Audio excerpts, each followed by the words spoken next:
আজকে বিকেলে তো বড় আর আমি ঘুরতে বেরিয়ে পড়েছিলাম। তো আমরা এসেছিলাম একটু জলপাইগুড়ি, এসেই তো এখানে বৃষ্টিতে আটকে গিয়েছিলাম দুজনে।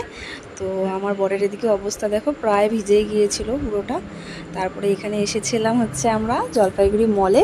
আরে পুজো তো প্রায় চলেই আসলো, তোমরা কারা কারা শপিং করেছো? তো আমরা তো শপিং করা শুরু করে দিয়েছিলাম পুজোর। তো এখানে শার্ট দেখছিলাম। তো এখানে এই শার্টটা দেখো, যেটা আমার বর পরছে, এটা আমি পছন্দ করেছিলাম বাবার জন্য। কিন্তু আমার প্রচণ্ড মাথা গরম হচ্ছিল, কারণ কি যেটাই আমি বাবার জন্য পছন্দ করছি আর আমার বর সেটাই নিয়ে নিচ্ছিল। তো সেটার জন্য প্রচণ্ড মাথা গরম ছিল। তারপর আমি একটা ড্রেস নিয়ে ট্রায়াল রুমে চলে গেলাম ট্রাই করার জন্য, বাট আমার তো একদমই পছন্দ হলো না। তারপরে এখানে জিন্সের কাউন্টারে এসেছিলাম জিন্স দেখার জন্য, বাট আমার সাইজে জিন্স হচ্ছিলোই না। তারপরে বাচ্চাদের এখানে চলে এসে একটা ছোট্ট মিষ্টি ড্রেস নিয়ে নিলাম। কেমন হয়েছে ড্রেসটা জানিও।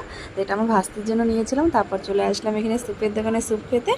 তো এদিকে আমার বরের রিভিউ দেখো, স্যুপটা সত্যিই দারুণ হয়েছিল খেতে। তো তোমাদের কার কার এখন স্যুপ খেতে ভালো লাগে জানিও। বাই।